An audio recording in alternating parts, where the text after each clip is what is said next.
সম্মানিত মা ও বোনেরা, আপনারা কিভাবে তারাবির নামাজ আদায় করবেন, এই বিষয়টা কিন্তু খুব ভালো করে জানা বোঝা আমাদের জন্য জরুরি। দেখুন, তারাবি শব্দের অর্থ হলো বিশ্রাম নেওয়া, আস্তে আস্তে করে পড়া। আপনি ২০ রাকাত তারাবির নামাজ আদায় করবেন। এটা কখন করবেন? এশার ৪ রাকাত ফরজ নামাজ আদায় করলেন, তারপর ২ রাকাত সুন্নত নামাজ আদায় করলেন, তারপরে আপনি ২০ রাকাত নামাজ একটু একটু করে আস্তে আস্তে যত সময় লাগে আপনি আস্তে আস্তে করে পড়বেন। তারপর কিন্তু আপনি কি করবেন? ৩ রাকাত ভিতরের নামাজটা আদায় করবেন। এখন প্রশ্ন হলো যে মহিলাদের অনেক কাজ করতে হয়, বাসার কাজ করতে হয়, খাবার দাবার ব্যবস্থা করতে হয়, রান্না বান্না করতে হয়, তারা কি ২০ রাকাত কীভাবে পড়বে? হ্যাঁ, আপনি একটু একটু করে মনে করেন কোনো কাজ হয়েছে, সামনে এসেছে, যেতেই হবে, তখন আপনি মনে করেন ৮ রাকাত নামাজ পড়লেন, ১০ রাকাত পড়লেন, পরে আপনি কাজ করে আবার এসে নামাজে দাঁড়ালেন, এভাবে পড়তে পারেন। এখন যদি একান্তই আপনার অনেক কাজ করে ফেলছেন, শরীর আর কোলাচ্ছে না, আপনি ১০ রাকাত পড়েছেন, ১২ রাকাত পড়েছেন, আর কোলাচ্ছে না কোনো, সেই ক্ষেত্রে তো আলাদা বিষয়। সেক্ষেত্রে না পড়লেও গুনাহ হবে, বিষয়টা এমন নয়। সম্মানিত দর্শক ও শ্রোতা, আমাদের মা বোনদের ক্ষেত্রে যে বিষয়টা আমাদের খেয়াল রাখা উচিত, আপনাদের হায়েজ বা নিফাস মিন্স, যেটাকে ঋতুস্রাব আমরা বলি, মাসিক যেটাকে বলে, ওই সময়টাতে আপনাকে কিন্তু নামাজ নেই, রোজাও নেই। আপনাকে ওই সময়টা রোজা এবং নামাজ করতে হবে না। আল্লাহ পাক রব্বুল আলামিন এই সময়টাকে আপনাদেরকে ছাড় দিয়েছেন। তাহলে কি করতে হবে? ওই সময়টা বেশি বেশি করে তওবা ইস্তেগফার পড়বেন, একটু তাসবিহ তাহলিল পড়বেন, সুবহানাল্লাহ, আলহামদুলিল্লাহ, আস্তাগফিরুল্লাহ, আল্লাহু আকবার, এইগুলো আপনারা একটু বেশি বেশি করে পড়ার চেষ্টা করবেন। এরপরে আপনারা যে কাজটা করবেন, এটা হলো আপনাকে মনে রাখতে হবে এই রমাদানুল কারীম মাসের শ্রেষ্ঠ ইবাদত সবগুলোই। আপনি নামাজ আদায় করবেন ১-৭০। রমাদান কারীম ছাড়া যদি আপনি নামাজ আদায় করতেন, তাহলে কিন্তু আপনার একটা নেকি হতো, কিন্তু ওই নেকিটাই আপনার ৭০ গুণ বাড়িয়ে দিবেন আল্লাহ পাক রব্বুল আলামিন। এছাড়া আর কি হবে? আল্লাহ পাক রব্বুল আলামিন, প্রিয় নবীজি সাল্লাল্লাহু আলাইহি সাল্লাম ইরশাদ করেছেন, মান কামা রমাদানা ঈমানান ওয়া ইহতিসাবা গুফিরা লাহু মা তাকদ্দামা মিন যামবি। যে ব্যক্তি ঈমান এবং ইহতিসাবের সাথে আল্লাহ পাক রব্বুল আলামিনের সামনে রমজানুল মাসে দাঁড়াবে, অর্থাৎ নামাজ আদায় করবে, ইবাদত তাসবিহ তাহলিল করবে, গুফিরা লাহু মা তাকদ্দামা মিন যামবি, তার যত রকমের গুনাহ আছে সবগুলো আল্লাহ পাক রব্বুল আলামিন ক্ষমা করে দিবেন। এই মাস তো ক্ষমা চাওয়ার মাস, এই মাস তো রহমত লাভের মাস, এই মাস তো নাজাত লাভের মাস, ইতকুম মিনান নার, দুজকের আগুন থেকে মুক্তি লাভের মাস হচ্ছে এই মাস।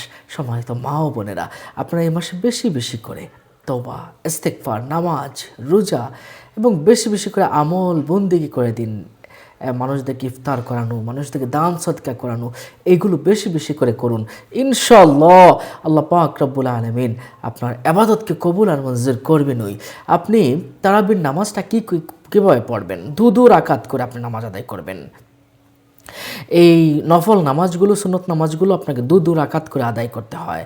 আপনি একটা পাক পবিত্র জায়গায়, সুন্দর জায়গায়, মহিলাদেরকে নিয়ম হচ্ছে একদম ঘরের ভিতরে কুঠুরি একটা জায়গায়। রাসূল সাল্লাল্লাহু আলাইহি ওয়াসাল্লাম বলেছেন, মহিলাদের ঘরের ভিতরে নামাজ আদায় করা উত্তম। ঘরের ভিতরে যে জায়গা নির্জন আছে সেই জায়গা, তার চেয়েও যদি আরও কুঠুরি থাকে সেই জায়গা হচ্ছে মহিলাদের জন্য উত্তম। এখন মসজিদে যেতে পারবে কি না, উলামায়ে কেরাম যেহেতু নিরাপত্তাজনিত বিভিন্ন প্রবলেম আছে, সুতরাং এই মসজিদে যাওয়ার ক্ষেত্রে নিরুৎসাহিত করেছেন। আপনি যদি মসজিদে একান্তই যদি আপনি যেতে চান, যেতে পারেন, তাতে কোনো সমস্যা নেই। তবে উলামায়ে হানাফি মাযহাব সহ বিভিন্ন মাযহাব এই বিষয়টা বলেছেন যে মসজিদের চেয়ে বাড়িতে নামাজ আদায় করাই ভালো, এবং রাসূল সাল্লাল্লাহু আলাইহি ওয়াসাল্লাম কিন্তু সেই বিষয়টাই বলেছেন। ওমর রাদিয়াল্লাহু তাআলা আনহু সেই বিষয়টাও তিনি বলে গিয়েছিলেন। নামাজের নিয়ত আপনি কি করে করবেন? আসুন আমরা নামাজের নিয়তটা আমরা জেনে নেই। যারা পারেন না, কিচ্ছু পারেন না, শুধু মনে মনে বললে হবে আমি তারাবির ২ রাকাত সুন্নত নামাজ আদায় করছি, ব্যাস মনে মনে বললে হয়ে যাবে।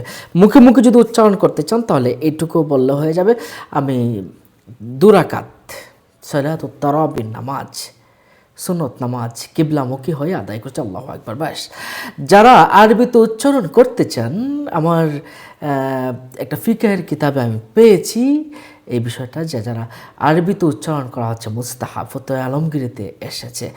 তাহলে আরবিতে আপনারা কী করে উচ্চারণ করবেন? নাওয়াইতু আন উসাল্লিয়া লিল্লাহি তাআলা রাকাতাই সালাতি তারাবিহ সুন্নাতু রাসূলিল্লাহি তাআলা মুতাওয়াজ্জিহান ইলা জিহাতিল কাবাতি শরীফাতি। আল্লাহু আকবার।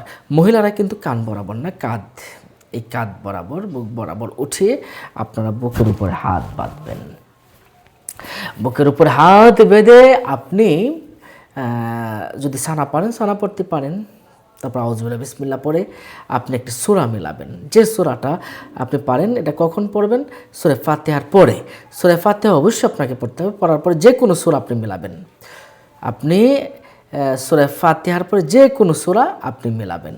প্রথমে আপনি আল্লাহু আকবার বলে হাত বাঁধলেন, তারপর সূরা ফাতিহা পড়লেন, তারপর যে কোনো একটা সূরা মিলালেন, তারপর আপনি যথারীতি আল্লাহু আকবার বলে রুকুতে যাবেন। গিয়ে আপনি পড়বেন সুবহান রাব্বিয়াল আযীম 3 বার, 4 বার, 5 বার, 7 বার, 9 বার, 11 বার, যতবার পারেন। এরপরে দাঁড়িয়ে যাবেন সামিআল্লাহু লিমান হামিদা বলে। দাঁড়ানোর পরে আপনারা রব্বানা লাকাল হামদ হামদান কাসীরান মুবারাকান তাইয়িবান ফিহি পড়তে পারেন, অথবা শুধু রব্বানা ওয়া লাকাল হামদ এইটুকু পড়তে পারেন। এরপরে আল্লাহু আকবার বলে সোজা সিজদায় চলে যাবেন। সিজদায় গিয়ে সুবহান রাব্বিয়াল আ'লা এটা পড়বেন। আবার এটা 3 বার, 5 বার, 7 বার, 9 বার, 11 বার, যতবার পড়তে পারেন, সমস্যা নেই। তারপর আল্লাহু আকবার বলে বসবেন। বসে আপনি আপনার মতো করে দোয়া করতে পারেন। আল্লাহুম্মা আগফির, আল্লাহুম্মা আরহাম, আল্লাহুম্মা আগফিরলি ওয়ারহামনি ওয়াআফিনি ওয়াহদিনি, এগুলো পড়তে পারেন। এভাবে আপনি আবার সিজদায় যাবেন সুবহান রাব্বিয়াল আ'লা বলে, এবার আল্লাহু আকবার বলে আবার দাঁড়িয়ে গেলেন। এক রাকাত কিন্তু শেষ হয়ে গেল। ঠিক সেম আবার আরেক রাকাত পড়বেন। তাশাহুদে যখন বসবেন 2 রাকাতের সময় বসার পরে আত্তাহিয়াতু পড়বেন, দুরূদ শরীফ পড়বেন, এরপরে দোয়া মাসুরা পড়বেন। মাসুরা পড়ে আপনি সালাম ফেরাবেন, আসসালামু আলাইকুম রহমতুল্লাহ, আসসালামু আলাইকুম রহমতুল্লাহ। 2 রাকাত কিন্তু হয়ে গেল। হ্যাঁ, এরপরে আপনি আরও 2 রাকাত পড়বেন। আরও 2 রাকাত পড়ার পরে আপনি কি করবেন? আরও 2 রাকাত যখন এইভাবে পড়বেন, তখন আপনি একটা দোয়া পড়তে পারেন। যারা পারেন না তারা এই দোয়াটা না পড়লেও হয়ে যাবে, আর যারা পারেন তারা এই দোয়াটা পড়বেন। যারা পারেন না তারা কোরআন থেকে তেলাওয়াত করবেন কিছুক্ষণ, সুবহানাল্লাহ, আলহামদুলিল্লাহ, আস্তাগফিরুল্লাহ পড়বেন। এগুলো পড়লে কিন্তু হয়ে যাবে। আর যে দোয়াটা আমরা এখন পড়ব, দেখুন একটু খেয়াল করুন। এই দোয়াটা আপনারা প্রতি 4 রাকাত পর পর পড়তে পারেন। দোয়াটা কি? সুবহানা দিল মুলকি ওয়াল মালাকুতি, সুবহানা দিল ইজ্জাতি ওয়াল আজমতি ওয়াল হাইবাতি ওয়াল কুদরাতি ওয়াল কিবরিয়াই ওয়াল জাবারুত, সুবহানাল মালিকিল হাইয়িল্লাযী লা ইয়ানামু ওয়া লা ইয়ামুতু আবাদান আবাদা, সুবুহুন কুদ্দুসুন রব্বুনা ওয়া রব্বুল মালাইকাতি ওয়ার রূহ। এভাবে পড়বেন। আমি ডিসক্রিপশন বক্সে এই লেখাটা আমি দিয়ে দিব। সম্মানিত দর্শক শ্রোতা, এখন আপনারা মোনাজাত করবেন। এরপরে এই দোয়াটা পড়ার পরে একটা মোনাজাত করবেন। আপনাদের যদি আরবিটা না পারেন, আপনারা আপনার মন মতো করে আপনারা যে কোনো দোয়া আল্লাহ পাকের কাছে করতে পারেন। যে কোনো দোয়া আপনি যেভাবে বাংলাতে হোক আরবিতে হোক, যে দোয়াগুলো পারেন এই দোয়াগুলো আল্লাহ পাক রব্বুল আলামিনের কাছে করবেন। আর যারা পারেন এই দোয়াটা পড়বেন, আল্লাহুম্মা ইন্না নাসআলুকাল জান্নাতা ওয়া নাউযু বিকা মিনান নার ইয়া খালিকাল জান্নাতা ওয়ান নার বিরহমাতিকা ইয়া আজিজ ইয়া গফফার ইয়া কারীম ইয়া সাত্তার ইয়া রহিম ইয়া জব্বার ইয়া খালিক ইয়া বার, আল্লাহুম্মা আজিরনা মিনান নার ইয়া মুজির ইয়া মুজির ইয়া মুজির বিরহমাতিকা ইয়া আরহামার রাহিমিন। শেষ। আপনার এই তারাবির নামাজ কিন্তু শেষ হয়ে গেল। সম্মানিত দর্শক শ্রোতা, এভাবে 20 রাকাত নামাজ আদায় করবেন। আপনি যত রাকাত, যত ইবাদতবন্দি করবেন ততই তো সওয়াব। এ রাতে যত বেশি ইবাদতবন্দি করবেন তত বেশি সওয়াব, তত বেশি সওয়াব। এজন্য আসুন বেশি বেশি করে আমরা ইবাদত বন্দেগীর প্রতি নিজেকে আমরা বিলিয়ে দিই। আর এই রমাদানুল কারীম মাসে বেশি করে আমরা কোরআন থেকে তেলাওয়াত করি, বেশি করে আমরা জিকির আজকার করি, তওবা ইস্তেগফার পাঠ করি, বেশি করে দান সদকা করি।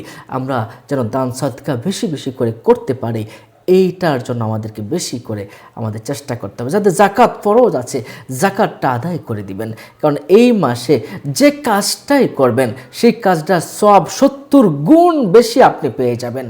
আল্লাহু আকবার, আল্লাহু আকবার। যাদের এতেকাফ করার সুযোগ আছে তারা এতেকাফ করে নেবেন। সুবহানাল্লাহ, সুবহানাল্লাহ। আর এই মাসের শেষে তো সবে কদর রয়েছে। আল্লাহু আকবার। তাহলে এই আমলগুলো আসুন আমরা এখন থেকেই রিহার্সাল করা শুরু করে দিই। আল্লাহ আমাদেরকে সঠিক মতো আমল করা তৌফিক দান করুন। আসসালামু আলাইকুম।